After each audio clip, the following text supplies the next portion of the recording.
So, hello guys. After natin ng ironing, kasi helper tayo. So, we do multitasking all the household chores. So, hello guys. Magluluto tayo ngayon ng ating lunch sa ating boss. Ready na pala guys. Magluluto ako ng fish, potato, tomato, soup with macaroni. Masarap siya guys. Paborito talaga ng alaga ko ito.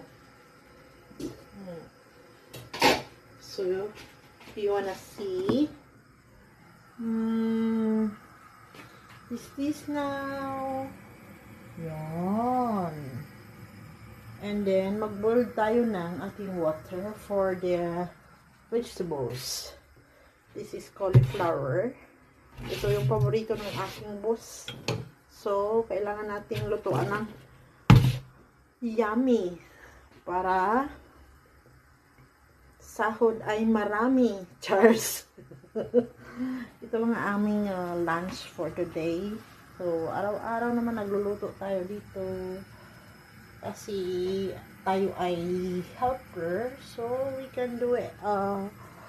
Multitasking in everything inside the home. Yes. That's all for today's video, guys.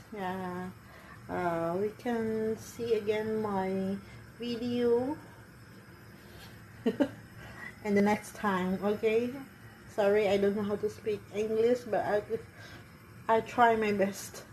Bye bye guys, thank you for watching.